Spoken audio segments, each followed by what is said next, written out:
Spark of Zon down into the bot side. They're going to combo it immediately with the Leona. I love this combination. I love the combination. Go ham. Go ham at all times. The reason is because this now means FPX can take Nautilus, which is a great answer to Zeri, right? Point and click CC. If BLG had taken that themselves, they would have denied that. So I feel like, you know, I would have gone Zeri Naut in that situation. And Leona is far worse into Zeri than Nautilus is because she's very skill shot based, right? When Zeri's going fast, hard to connect. FPX lock that in and secure it. I feel like something like Hecarim would honestly be a good pick here because it does so well at just diving onto the Zeri. But we have seen that be quite low priority in the series, so may not actually get seen too much. You can even honestly actually go for a Camille here for xiaolaohu as something that also shuts it down. Camille Nautilus really good at running around useless, but looks like he's just going to commit to the jungle pick and go for the Zhao. I think it's a fine pick in this situation, but you know, we'll see what BLG opt for here. They have a lot of flexibility. You can go for a top laner, banaway counters, mid laner, banaway counters, or just pick up a jungler, but there's quite a wide pool available right now. They are looking to lean towards this Trundle, though.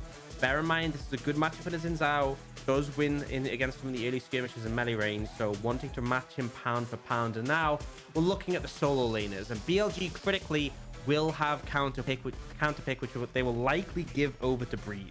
Yeah, I think that's the big thing about this series. We've seen with both teams on the red side so far in games 1 and 2. But the top laner has that counter pick. It is a massive difference maker towards how the dynamic of this game could go. For FPX, of course, it was the Fiora against the Camille. You had to kind of go blind into that, but we'll see now what they want to go for. They're just going to ban away the Tryndamere. Interesting enough here from FPX saying, look, we don't want it mid, we don't want it top, and we want to try and limit some of those big solo carry performances that you can see from some of these picks. Maybe, I mean, you know, Graves is something that does get bodied quite hard by Tryndamere, but we haven't seen too much Graves since we came back from 12-4. Could just be that it gives a hard time to a variety of picks as a counter pick, so could also be that the flexibility of it was painful, but I don't really expect FoFo to play it. We will see the Galio banned away, which I kind of like because a Galio Camille pickup for FPX on 4-5 would be quite potent. But either way, we'll see. FPX Zeri is open, by the way. I wouldn't be too amiss to banning that away, just because obviously we saw ban in that game too, and they clearly just didn't know how to handle it. But they will go for the Orianna instead. BLG, they can just go for a sort of stable blind mid laner here for FoFo. I feel like one thing is that the composition is quite short range, so you either want to like opt into that and go with something that can join it, or you pick something longer range that can deal with things from further away. But they are going to just go for the Ryze, and I kind of like this, right? You have a good jungle matchup, you have a mid laner who's going to find prio and can roam to sides, and both, like, everyone on your team is so bulky, right? Zeri's build is super tanky. Ryze, we've seen the tank Ryze build, not an easy team to cut through. Cat toying with the idea of the Ahri into this. I'm not sure I'm a huge fan, right? Charm into Zeri. He's probably going to could end up going cleanse, right? Or even just itemizing to have something that cleans it. Although in fairness, there's not that much to cleanse from FPX, so maybe this does have value here. Either way, look at the top lane in this situation. Graves is why I was kind of thinking with the Tryndamere ban, and xiaolaohu obviously had some solid performances on it so far. Yeah, I think the way you're kind of putting it as well. I will say, having played into the matchup, when the Ryze has phase rush and you charm him into it, he runs at you really fast. Like, you charm him very, very quickly. I discovered this last night. So you got to be very careful with when you're throwing in that charm. If he decides to go with the phase rush, he might, of course, go with the Unsealed Spellbook. It could be either or. But the Jax has been locked in. Pretty decent counter into the Graves. But I have seen in the early stages that the Jax struggles quite a bit. And we have seen some decent solo kills here for the Graves if he can find the right trading pattern. Yeah, I feel like, honestly, once the lane gets longer and the Jax can run you down, it's good. And also, you're playing into, like, 3 auto attackers, so it has value there. But Graves is fine in the early game. Mid-jungle, I think BLG have the edge here. I think this is the first time with it. Well, actually, no, because last game they had an edge. But we saw them not really deliver on that. But Infernal Ryze, really strong in the 2v2. Should have prior, should be able to rotate easily with that Realm Warp. And then the bot lane. I do think the fact that the Nautilus is on the side of FPX does give some favor at shutting down Doggo, but ultimately LWX, him and xiaolaohu need to be really performing. I think particularly the Jinx, right? Because this BLG lineup is going to be beefcakes on beefcakes on beefcakes. Everyone on their team is going to have like 3,000 health or something late game plus, because they're all going to be building tanky items, and as a result you kind of need your Jinx to be able to free fire to cut them down, because Ahri not exactly the best at taking down tanks, right? Especially in the later stages. Absolutely. So, you know, I think mid jungle is going to be a bit of a battle, but I favor towards BLG, and if they can get some momentum going in the side lanes, that will be positive. But the thing is, if they don't find momentum in the side lanes, I think early game, FPX's side lanes naturally will win out and will have an advantage. I tend to agree, and we're going to get ourselves pumped up and get some energy going. It's the last game of the day before we jump into our Saturday and Sunday weekend games. FPX looking to get themselves up to 5 and 7, with BLG looking to move themselves back up to the upper echelon of 8 and 4. Both these teams desperate for this win. For BLG, it could mean more buys. For FPX, it could even just mean playoffs. There's so much at stake here for both of these sides. xiaolaohu will walk into Breathe, and they will know that their little bit of a 5-man stack in top side will not work out this time. Day, the game 3 cheese, right? Everyone's had a long day. You're weathered out. You just like, I just want to walk to lane and get some sneaky shenanigans going on. But ultimately, you see FPX not really find anything there. Now, so to talk about, we do have Aftershock coming out from the Nautilus and Glacial Augment from the Leona. And to talk about this, it's kind of important. So Glacial Augment's kind of needed for the Leona because, you know, there's a lot of stuns on their team, and it's expected Lwx will take Cleanse, right? The thing with Cleanse is obviously very good against Leona, but useless against Glacial Augment, right? So often, if you cleanse the stun, you might still have to flash to get out of the slow field, which is why it's so powerful. But on the other side, you know, Nautilus doesn't need Glacial Augment as much as we see it a lot, and it's definitely nice. Him having Aftershock just means if he does go in, you know, up close and personal to the Leona, he's not going to get, like, outmatched in tankiness, because Leona, just Leona alone, ignoring Keystones compared to Nautilus, is far, far tankier thanks to a W. Yeah, I think that's the best way you can put it. Just the tanky stats as well. Say as well, you know, yes, the Aftershock is there, but can be stolen by the subjugate. You go in as a Nautilus, as we can just see them here. It's just going to be supportal combat for that brush control. But as I was saying, yeah, the that's subjugate something to takes know away is the that stats. it's kind of a weird thing that you're going Aftershock when there's a Trundle on the other side who can steal away the stats. It does kind of indicate to me that this is very much for laning, and you can see Hung playing very aggressive already in the laning phase. Yeah, recognizing that he can just keep throwing out these dredge lines and try and whittle down Crisp as much as he possibly can while there is no W passive. As you can see now, Clid will recognize that he's already on top of a ward, so his jungle pathing shall be spotted out. WeiWei on the Trundle, though, much quicker clear here for the Trundle. The Troll King is absolutely absurd with how quickly he can get through to the jungle. You say that, but that's because he did his blue side, and now he's on his red side, which is notoriously horrific for Trundle. Because Raptors is such a pain. You have no AoE, and then Krugs as well isn't really a fun time. So it's kind of like, you know when you're eating food and you start with the nice stuff and you leave like the vegetables to last. That is literally what WeiWei's done here. It's like trying to like eat a piece of chicken with like chopsticks. You're like easy, and then you try to eat like some rice and it just keeps falling apart. You're just like, no, come back. And you start picking them up one by one. You decide it's taking forever. But luckily enough there, xiaolaohu, the observers did not believe in you, but we did, as we now see junglers are going to find each other as Hong now rules over. They're actually going to make this a 3v2 now in favor of FPX. They're going to flash in. FoFo has to flash away. That was critical. If he gets hit by that dredge line, there was a third stack for Clade. He would have gotten the knock-up. Yeah, would have been certain death there, but a good trade in the end, right? Pressure lost from the side of FPX by moving Hong up here. And on top of that, it's 2 summoners for 1. So I think overall, BLG have to navigate that one. And now they'll move down towards the spot side scuttle, be able to secure it. And WeiWei, he's going to look in the enemy jungle, but won't actually find anything here. So not too much to be gained. According to you, with the single target camps, he doesn't want to find anything anyway. So, you know, it works that way as well. But he looks like he's going to try and maybe just jump onto Lwx. Gets caught out by the minions. So Lwx, sadly for him, though, is going to have to fully forfeit. No, Lwx, you saw him. You knew he was coming, and you're going to have to try and survive this as best you possibly can. They are going to put Crisp underneath the turret, who almost goes down. But first blood goes over to WeiWei, but he gets traded back. Care did have the TP. I feel like FPX thought they had an opportunity there to try and maybe turn that into more, but still a kill for a kill. Yeah, I mean, the thing is, Leona's so tanky with flash as well, and especially as once you're on the tower, you're kind of trapped on the Glacial Augment. It just felt like a little bit overzealous from Lwx to stay there, very greedy. And I know backup was coming, but, you know, there was time to kind of wait. You could have just backed away, walked up with your Nautilus and been safe. And now, pretty significantly behind its chest. You can see Chris just walks up, lands a stun. Lwx is trapped on the slow field for a while. And only now, after Lwx is already dead, do we see the reinforcements come in. So it's a 1-for-1 trade, but you can see Lwx losing out a fair bit in terms of the farm department. He has to go mid, pick up some of that wave to try and mitigate it off, because like I said, he is about 15 or so CS behind, so he's going to try and hold this until basically Ahri joins back in, so we'll get a little bit of a solo XP as well, so not too bad as Hong just hanging around, but WeiWei shadowing the big old Nautilus, and now might find himself in a little bit of trouble. Did not get the pillar just beside the corridor, so isn't going to quite catch him out, but now it's going to be a full 4v4, as we can see now. Maybe WeiWei going to go down. No, they're going to take away the jungle, as WeiWei so close to going down now. Jinx can get excited. FoFo is still doing plenty of damage as Hong tries to keep himself alive, but it's a 2-for-1 trade in favor of BLG. They are starting to pick up the pace in this early game. And I love to say it, right? We talked about this mid jungle, the confidence just to go in there, right?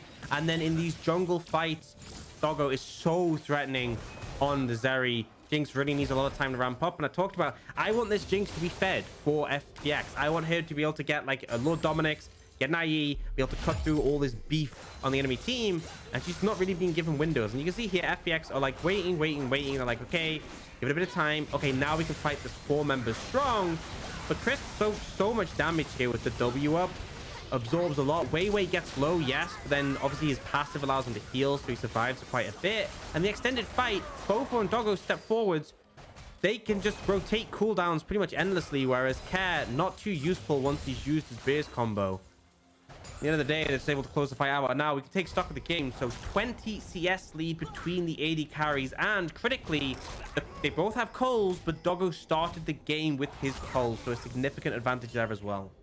Yeah, we see WeiWei now going to be able to try and move forward into this jungle. Doesn't have flash though, so needs to be a little bit careful. However, with Klid now taking away his wolves, it's not going to be able to try and take this in time. The smite should be there, and FoFo roaming up as well gives him a little bit of extra security. With the Realm Warp available, you got to be careful on this top side. The pillar with the Realm Warp can lead to so much absurd amount of annoying CC. You get slowed by the pillar, you get hit by the Rune Prison. There's so many ways to lock you up here as xiaolaohu.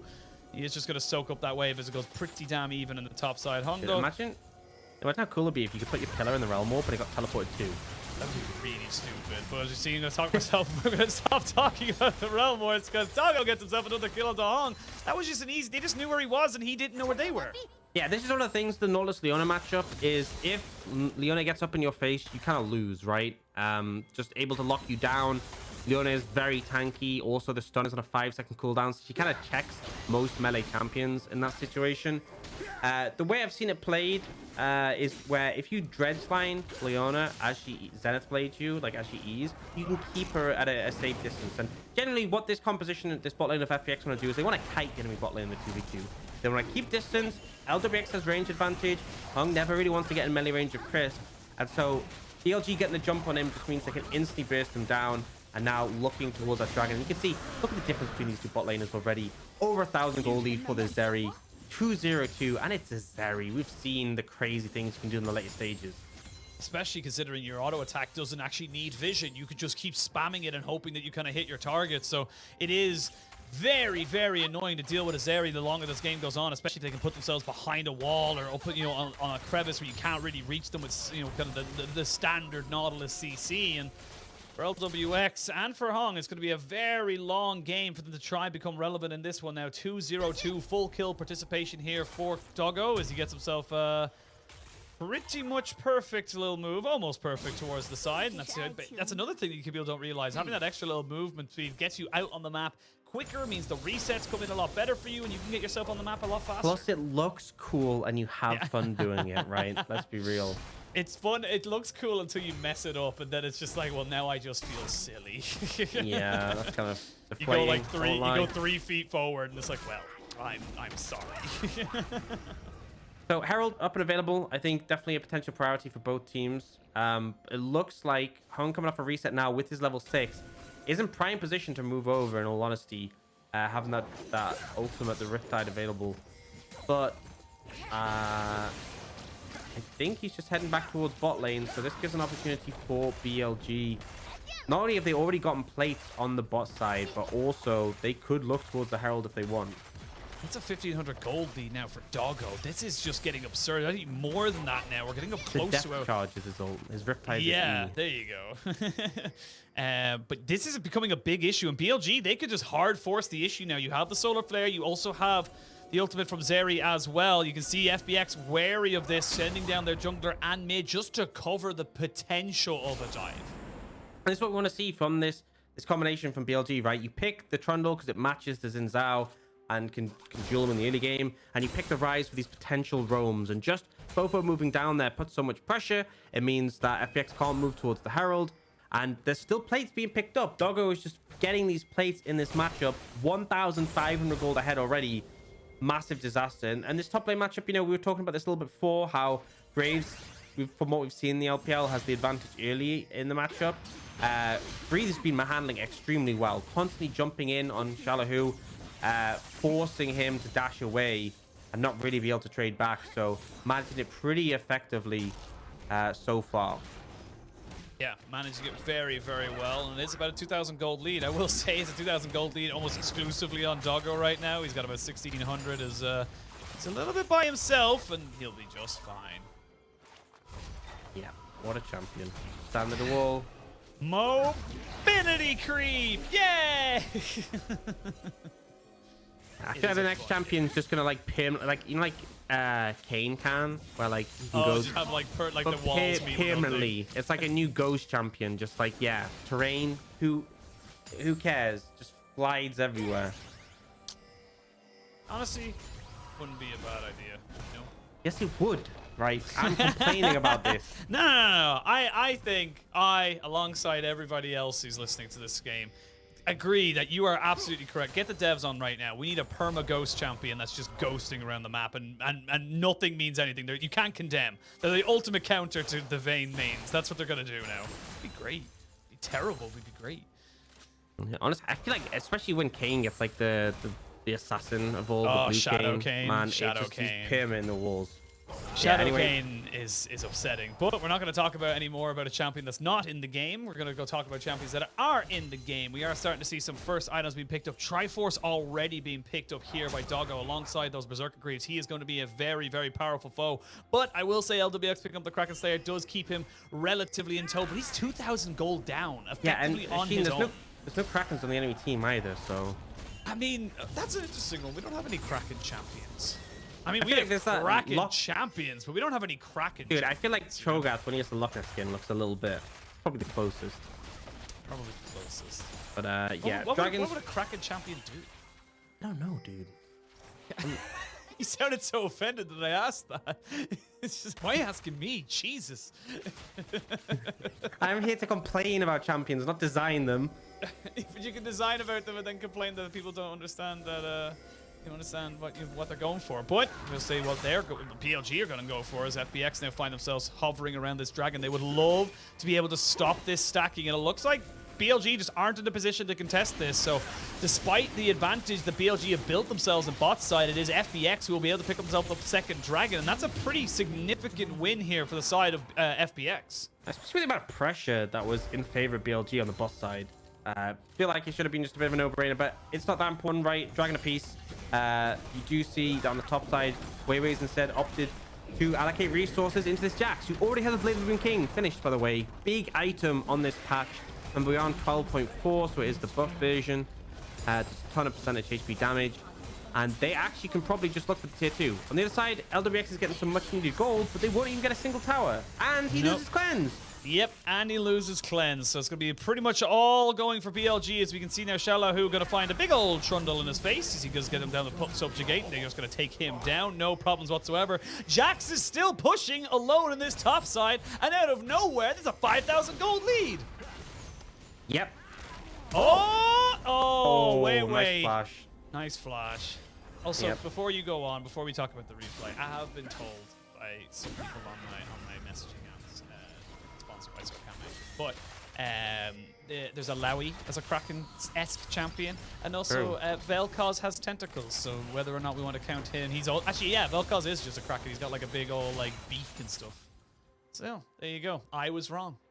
There we but go. Anyway, FPX are in a hole. Yeah, substantial goal lead. I feel like the proactivity is good, and they kind of run across the map, right? They weren't able to dive bot lane. They weren't even able to finish off the tower for FPX. BLG get 2 towers top. This Jax is now monster fed, 1,500 gold up, despite the fact that they are even in CS. WeiWei obviously had a great old time doing well in this matchup. FoFo marginally up, but has had that impact, that threat of being able to roam to the side. BLG are just massively snowballing this game, and now Doggo with a bit more alone time. I think he can just take this tower.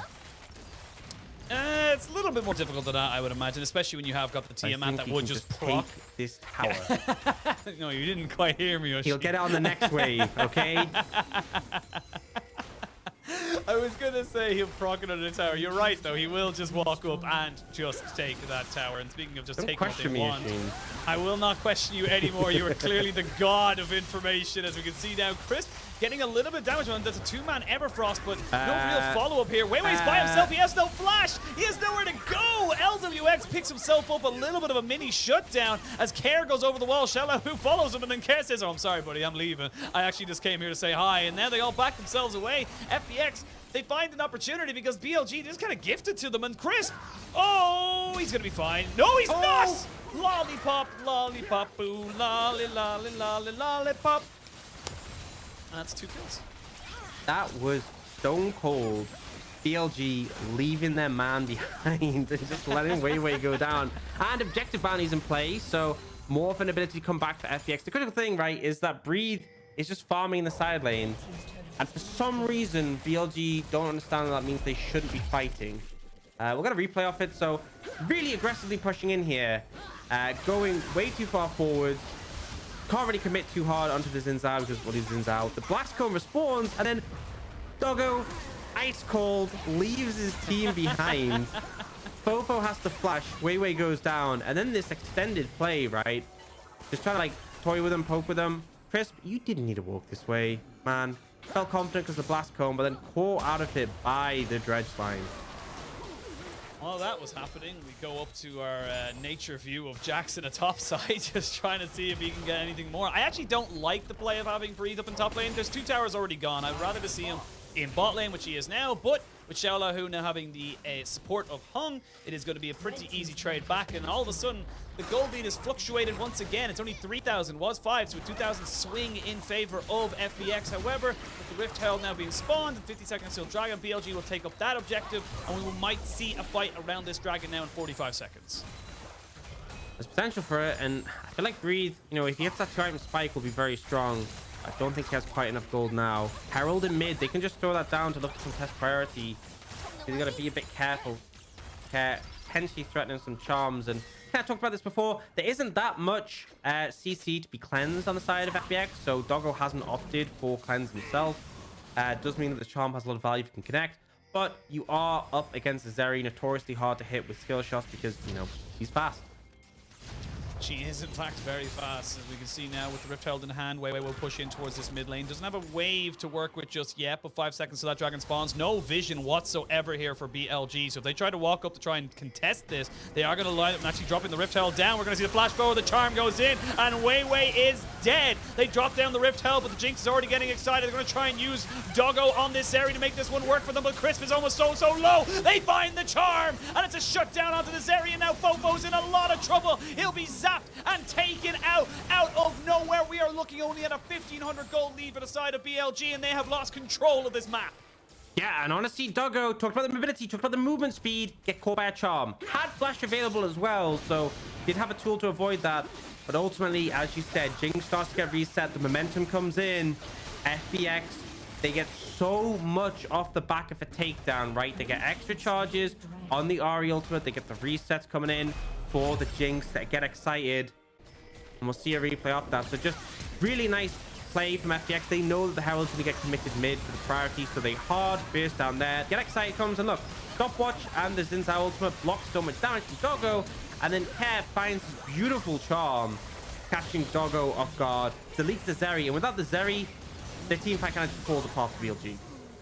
Yeah, now FoFo recognized he was dead there. No real reason to try and not fight, as he might as well try and take down the Jinx. But now it's a 2-item Jinx. We talked about the advantage that this Zeri had. It was about 30 or 40 CS. It's now 20 CS, and it's only about not even an item advantage. Actually, the Zeri is behind now at this point because it's just this is disastrous for the side of BLG. They're still technically ahead in the gold department, but the dragons are now no longer in their favor. I just feel like all the resources you funnel into this Jax is great, but it's not leading to anything.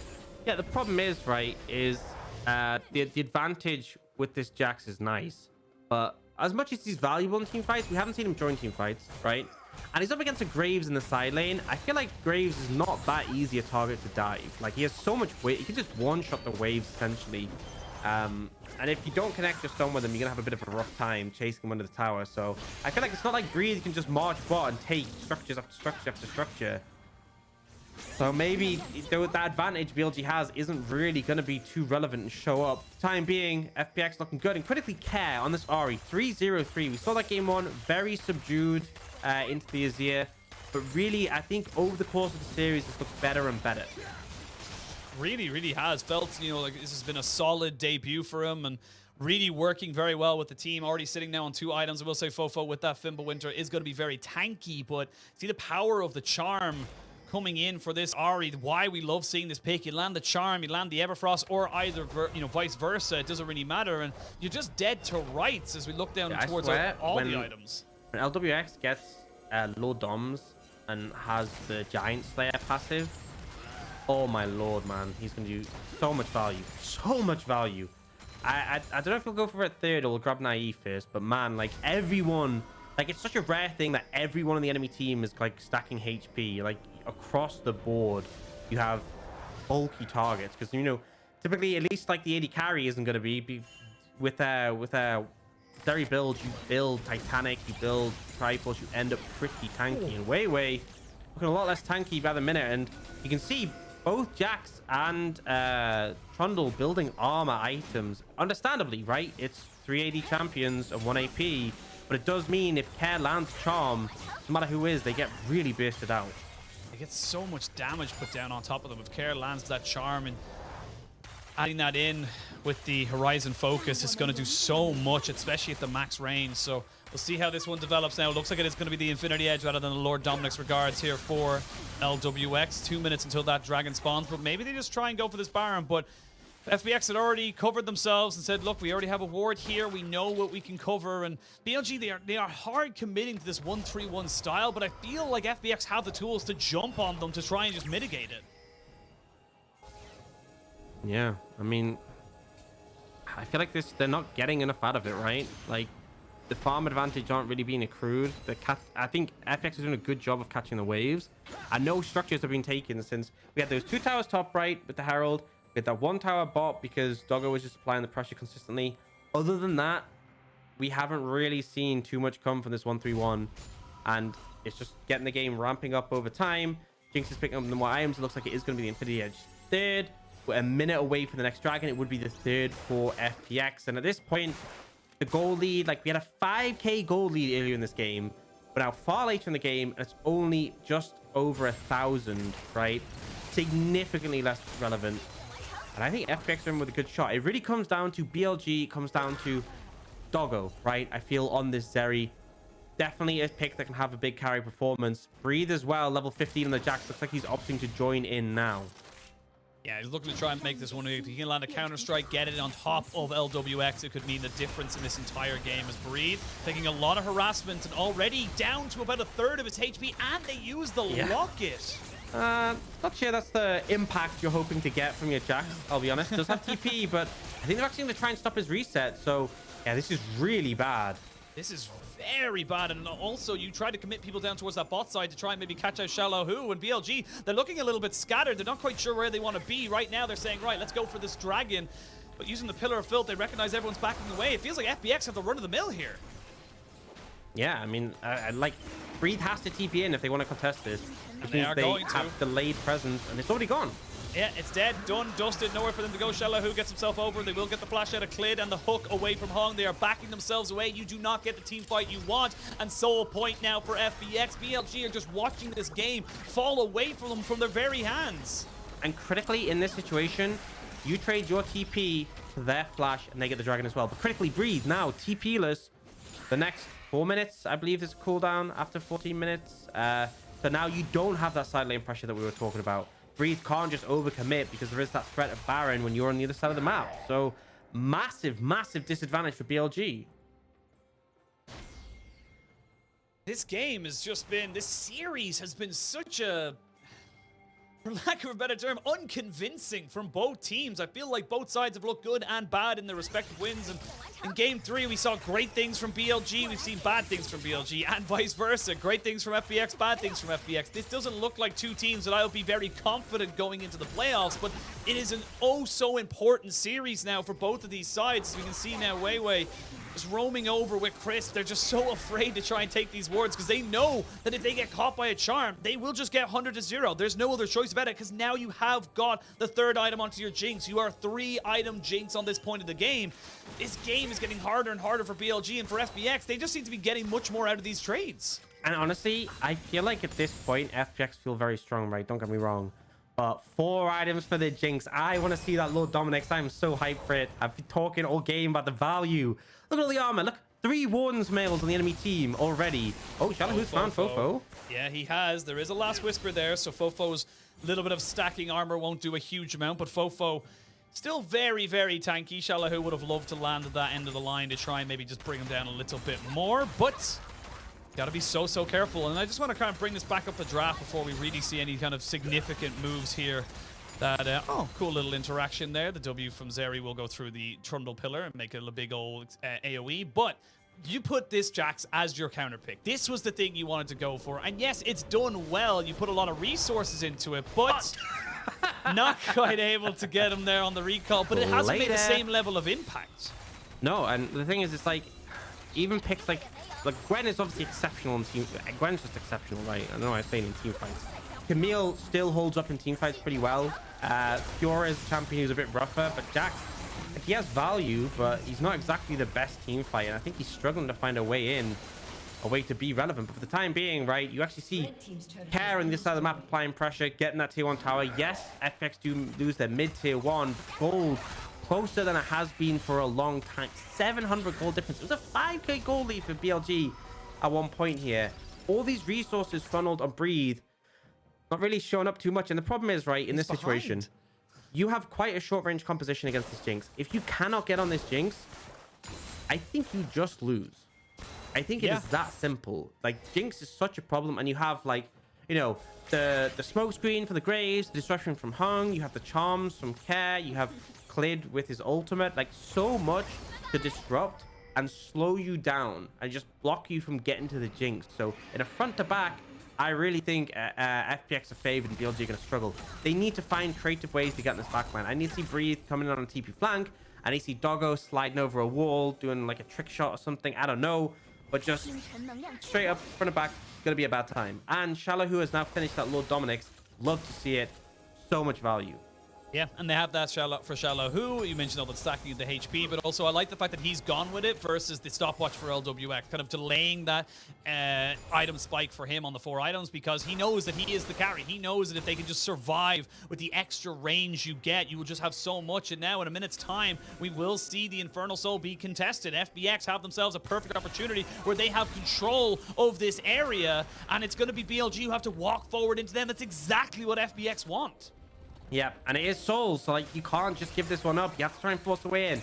They have ways they can cheat it, like the Realm Warp. It's very risky. You can just put yourself in an uncomfortable position.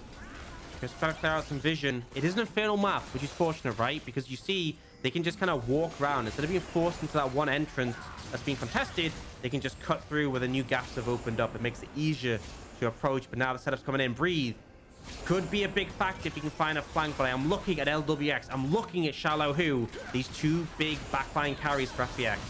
Here we go. Solar Flare comes out. They're going to land the hook down as well as the Crescent Guard as they try and go into this, but the Leona is already dead. The Jinx is getting resets. They're not quite able to get Breathe on the backside, and WeiWei has fallen. Doggo's going forward, but I don't think he can catch up with the rest of them, as FoFo going to use the Realm Warp, but eventually falls down. Breathe trying to do as much as he can on the backside, but he cannot follow away from the Jinx, who gets so much versus this team. xiaolaohu with the triple kill, and Care was perfect at distracting the enemy team. And you know what that was? A front to back. And FPX absolutely crush it. So much damage soaked by the front line. They get the resets. Momentum comes in. Care with some beautiful charms, honestly, in that one. And then xiaolaohu, Lord Dom's in pocket, Giant Slayer. Well, I don't see any giants on my screen anymore. And you see at the start of the fight, right, Clid obviously gets engaged on, pops the ultimate though with that, and the aftershock from Hong. So much damage soaked, and then return, Crisp just gets nuked. They start pumping damage out. WeiWei ends up going down, and Doggo and FoFo are like, we have to try carry. But a beautiful charm on a FoFo buys him space, and xiaolaohu is just like in melee range, bullying this Ryze. At this point, Greed goes down. Doggo is the last man standing, but again, a flawless charm from Care catches him out. And you know, as Zeri, we talked about it. There was a ramping Zeri with all that movement speed, still managed to catch Doggo out with that skill shot. Beautiful. Yeah, really was. I will give a little shout out to the Infernal Drake there. A little assist there. Kind of knocks off the Jack, stops him from using any other abilities like his Leap Strike or his Counter Strike. So sadly for him, he does end up going down. And now you've got yourself a 3-1-7 Jinx, a 4-0-7 Ahri. This is a massive gain for Care on his debut series. And now with the Baron alongside that Infernal Soul, I don't think BLG can defend this. They're so short range. Yeah, and they don't have the wave clear really to work with unless Ryze can get up, but he's just not being allowed. Now, they might look for an engage here.